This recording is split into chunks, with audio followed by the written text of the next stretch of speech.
નમસ્કાર દર્શક મિત્રો, ધ લોકસત્તા શોમાં આપનું સ્વાગત છે। આપણે અવકાશના એક રોમાંચક અને દુર્લભ નજારાની વાત કરવાના છીએ।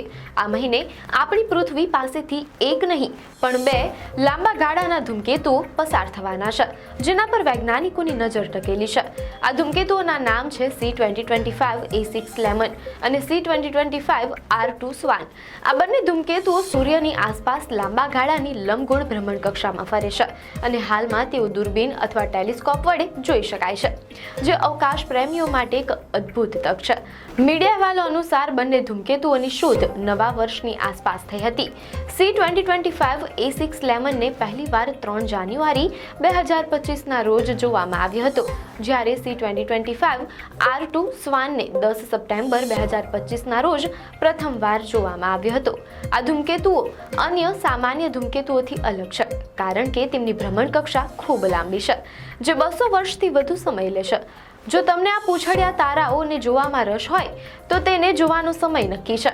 સ્વાન ધૂમકેતુને સૂર્યાસ્ત પછી તરત જ સાંજે જોઈ શકાશે, કારણ કે તે સૂર્યથી દૂર જઈ રહ્યું હશે।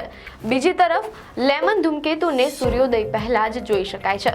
હાલમાં આ બંને ધૂમકેતુઓ પૃથ્વીને ધ્યાનમાં રાખીને સૂર્યની નજીક આવી રહ્યા છે, જેના કારણે તેમની તેજસ્વીતા વધી રહી છે અને તેમને જોઈ શકાય છે। ફોટોગ્રાફ્સમાં આ બંને ધૂમકેતુઓ તેમની આસપાસ લીલા પ્રકાશના વાદળ અને લાંબી પૂંછડી સાથે સમાન દેખાવ ધરાવે છે। આજે આપણે આ ધૂમકેતુઓ ક્યારે પૃથ્વીની સૌથી નજીક આવશે, તેમને કેવી રીતે શોધી શકાય, તેમની રચનાનું વૈજ્ઞાનિક મહત્વ શું છે અને શા માટે ખગોળશાસ્ત્રીઓ આ દુર્લભ ઘટનાથી ઉત્સાહિત છે, તેના પર વિગતવાર વાત કરીશું। આ ઘટના આપણને આપણા સૌરમંડળની ઉત્પત્તિના રહસ્યોને સમજવામાં મદદ કરી શકે છે। ખગોળશાસ્ત્રીઓ માટે આ મહિનો ખૂબ જ મહત્વપૂર્ણ છે, કારણ કે આ ધૂમકેતુઓ પૃથ્વીની સૌથી નજીક આવવાના છે। મીડિયા અહેવાલો અનુસાર સ્વાન ધૂમકેતુની વાત કરીએ તો તે 20 ઓક્ટોબરે પૃથ્વીની સૌથી નજીકથી પસાર થશે। આ દરમિયાન તેનું અંતર પૃથ્વીથી આશરે 38.6 મિલિયન કિલોમીટર દૂર હશે। આ અંતર અવકાશના સંદર્ભમાં ઘણું નજીક ગણાય છે।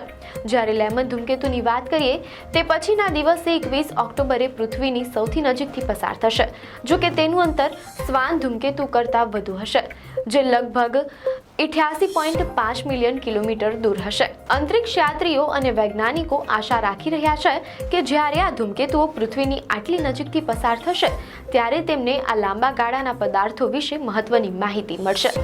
મીડિયા અહેવાલો અનુસાર આ ધૂમકેતુઓ ઓર્ટ વાદળમાંથી ઉત્પન્ન થયા હોવાનું માનવામાં આવે છે, જે આપણા સૌરમંડળના કિનારે આવેલો બર્ફીલા પદાર્થોનો વિશાળ સંગ્રહ છે। આ ધૂમકેતુઓનું આટલી નજીકથી પસાર થવું વૈજ્ઞાનિક દ્રષ્ટિકોણથી ખૂબ મહત્વનું છે।